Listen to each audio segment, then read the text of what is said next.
Hey everyone, welcome to Our Small Footprint. My name is Nyssa, and if you're new here, we are a family of 8 who live off-grid in Australia. This afternoon, I am planning on working on getting my spices sorted. So we had this discussion in the comments and in the last video. I got a new vacuum sealer for my mason jars. So the plan is with my bulk herbs and spices that they go into mason jars and get vacuum sealed in the larger ones. And then as I'm using them, they get poured into smaller containers and resealed. Now, glass jars, the theory is that spices and herbs and freeze-dried fruit and all that will lose a bit of its color and its potency if it's left to sunlight. So I actually have a black tote that I use to put all my spices in at the moment, but they're all just in plastic bags, which is not ideal. So the idea of putting them in the glass jars manually and sealing them and then having them in the dark, I'm hoping that will help. So I really need to do a new order for spices at the moment. I have run out of quite a few things. So I thought what I'll do is I'm going to go through the tub. I'm going to put as much as I can into jars and sort out what I've got so that I know what I can make. And then if I've got the stuff here to make the few things that I need to make, I'll do that as well. So I'll sort of just scope it out as I go. So I thought I'd bring you along while I do that this afternoon because I haven't got anything sorted for a video for tomorrow anyway. So while I'm getting this done, I thought I'd bring you along and then we can have a look at what I might need to order and what I order in bulk that I use regularly, enough to order in bulk because of course everything has a shelf life. Though I do find that herbs and spices don't go off as such, they just lose a lot of their potency, so you end up having to use a bit more of them. It's all I find. So I'm going to go and grab out a bunch of stuff and we'll go from there. So as I said too, what I did was I bought some jars. These are from Aussie Mason and these are canning jars, but they're a little bit hit and miss quality wise from everything I've heard, the feedback. So for me, because I have better options, I won't use these for canning. I'm going to use these for storage. So I bought a bunch when they were on special, half gallons and quarts. Some things I'm going to have more than enough to go in half gallon. So that's what I'm going to do. So we've got black peppercorns, which I pull out irregularly because I crack a whole bunch. So I've still got some here, though I probably could do with leaving some out at the moment because I am going to use some of these. So before I seal this up, what I might do is put some whole ones here so I can crack them for the French onion soup mix. So rather than sealing this up and then having to unseal it. So I'm going to seal these up for the moment. I've got my new handy dandy vacuum sealer. And then I'm using the lids that came with the Aussie Mason jars because again, I won't use them for canning, so they're great for storage. And I'm going to put labels on most of these, even the ones that look like they shouldn't need it, because that way if I ask the kids to grab me something, they will know what it is. So all I did was put black peppercorns on there and that's sealed. And I am going to put the rings on them. You're not supposed to really store things that have got a seal on them with rings. But the problem is that if this seal fails, I don't want to lose all of these. Also, if the seal fails, the lid's going to stay on and realistically nothing is going to become unusable out of this. Like, you know, if you put a ring on, like something that you've pressure canned or water bath canned and the seal fails, what's inside it's going to be unusable. Whereas in this particular case, all it is it's not going to stay as fresh. So I'm not concerned about false seals because it's for storage purposes, not for eating purposes of something that's been processed. So basically I'm going to go through and just try and find anything that needs to go in so that I can assess what I've got before I start mixing things up. So certain things like this is poppy seeds. Now I don't use these in a lot of things, but I do use them for everything but the bagel, which again is something I'm going to mix up for this particular day while I'm doing all this. So what I'm going to do is I'm going to stick it in my small herb jar because it only uses a few tablespoons at a time. So having it in this small jar works for that. So I've got a small poppy seeds jar that goes on my shelf, and then I'm going to put it in probably just a quart jar should be big enough for these.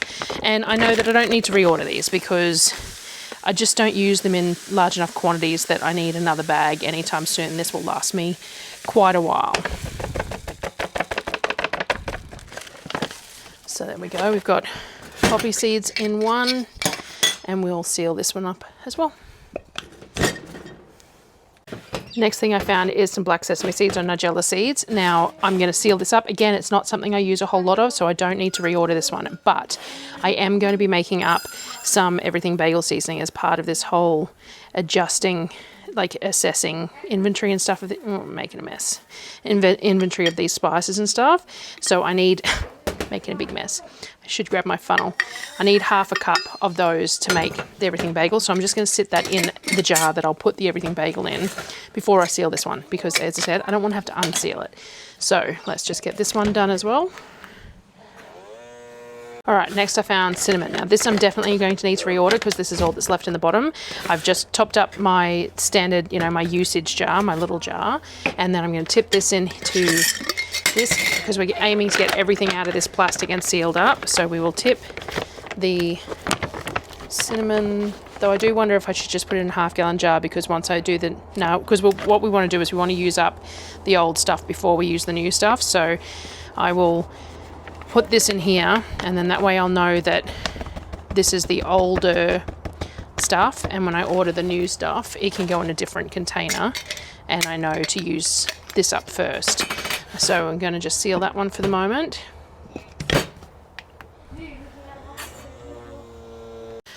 I actually found another half bag of cinnamon, so this is partly why I'm doing this. So obviously I reordered and then I've both bags open. So I've managed to fill this quart jar, and I've got a little bit extra that I'm just going to make sure that it gets used with that small jar, and it's not as desperate to order it now.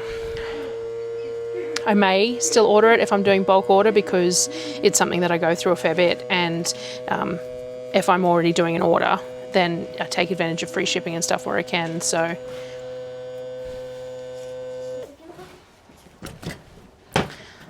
I've got a full quart jar of cinnamon as well now.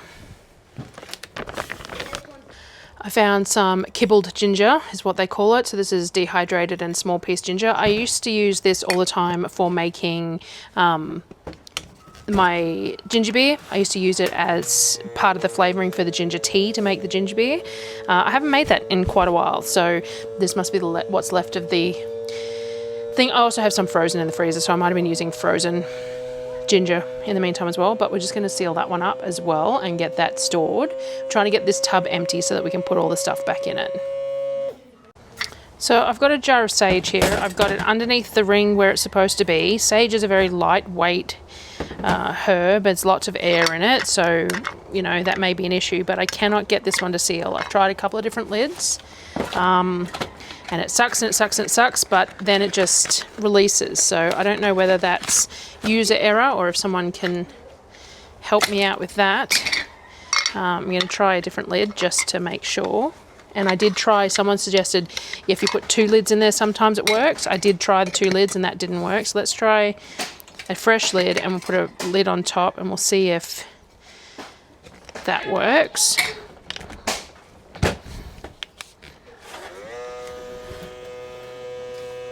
So that went for like 50 seconds and I still don't think it's sealed. No, it's just coming off. So I don't know whether it's this jar, whether there's a flaw to this jar or whether what, but I'm just going to put a ring on it for the moment and we'll assess it again later and keep on moving, because the whole point is that I'm trying to get through all this and clean that tub out and stuff. So, and considering how they've been stored before now, it's not going to make a whole lot of difference. So it turns out I'm a lot shorter on things than I realized, which is frustrating because this video has taken a little bit of a turn of where it wanted. I was going to make up my French onion soup mix batch because someone asked me about that the other day, except that I don't have any flaked onions, like dried onion pieces. I've only got onion powder and I need the onion pieces to make that as well. So that's going to have to go on hold. I do have everything here to make my bacon seasoning though, so I'm going to mix that up. But so I found thyme, sage, marjoram, a lot of the things that I use in large amounts when I make something with them, but I don't use on an everyday basis. So I found all of those, but yeah, I've got no flaked onions, no flaked garlic pieces either. What else am I missing? rosemary by the looks of it, which is fine because I've got plenty of rosemary in the garden, so I've probably been using fresh most of the time when I needed to. I also know I was going to make some birria this week, but it looks like I don't have any guajillos left either. And I'm pretty low on paprika, so I will probably get some more paprika when I do that. I found some cardamom pods. Again, I don't use these very often, so that's fine. It doesn't look like I've got any star anise anywhere left. I must have used that, or cloves. So cloves and star anise are two things that I do need to grab as well. And I have some white sesame seeds, but not a huge amount. So once I make up the everything bagel seasoning, then that will use up a bunch of those. So I'll need to order those as well. But for the moment, I think I'll make up the bacon seasoning that I adore. And that will be, and then I'll find homes for all these jars. And then I'm going to have to do that order of extra spices. We've got our smattering of jars. We're going to make the bacon seasoning because I've got all the ingredients for that. Now, I use sugar in my bacon seasoning, which is, you know, one of those things when you're buying seasonings from shops and stuff and they have sugar in them and people go, oh, well, I don't want to buy it because I don't want sugar in it. But bacon, the taste of bacon is that whole, you know, salty sweet thing. And that's what makes bacon seasoning taste good. Now, I could make it with sweetener, except that I can't seem to find the bag of allulose that I have somewhere. And I've got new erythritol arriving. I don't know where that is either. Let me just have another quick look. All right, I did find some plain erythritol. It doesn't have monk fruit in it, but that's not a big deal for what we're doing here, because we just want the sweetness to add that hint of sweet to this thing. So with the bacon seasoning, I do it in parts. So let's go half a cup of erythritol. And then because we've got half a cup of that, we're then going to go half a cup of salt. And I'm just using table salt here, just Australian sea salt, whatever it is. It's just Australian salt from Costco. And then we want the same amount of smoked paprika.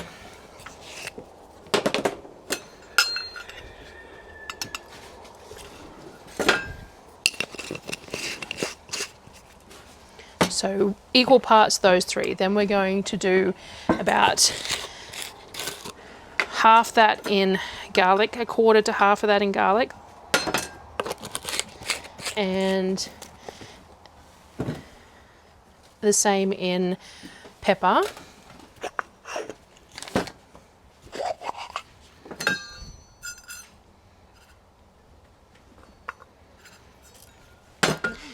And then we're going to use some sumac. So sumac is like a citrusy, almost, it's a really pleasant flavour and it works perfectly in this. So and then we want sort of tablespoon of the sumac in there. And then I'm going to blend it. Now I've done it in the Thermomix bowl so that I can get everything of an even texture, because it's always nicer an even texture, but we love this on popcorn. I might get Sonnet to make popcorn tonight with this for me, because bacon seasoning on popcorn is the best. But you want really fine powdered seasoning to go on your popcorn so that it sticks to the popcorn. If it's too clumpy, it's just going to fall off in the bottom of the bowl. So we're just going to then blitz this so it's all the same texture. Now I only have sweet paprika at the moment. I don't have smoked paprika because it's just what Costco sold. So when I do my order, I'm going to order some smoked paprika. So when we tasted this afterwards, the same way I always make it, it just didn't really have that bacony flavour. It just was a spicy flavour. So I just added a couple of drops of liquid smoke to this to just give it that sort of a smoky-esque flavour to go along with it. And now we're happy with it. Sonnet and I both tasted it. We'll try it out on popcorn tonight. And it should be good. So I'm going to put it in the jar. I've got some of these sprinkle lids that Susan gave me. I should probably use a funnel, or I'm going to spill it everywhere. So we're going to put it in the jar with the sprinkle lid, so that it can be used. It's not going to like going down this funnel, narrow one either, but.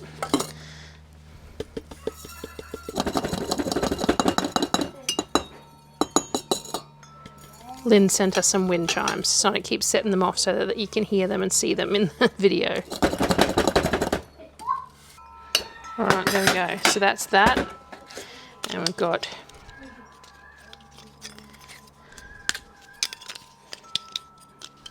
a sprinkle lid. And there we go. So we got bacon seasoning.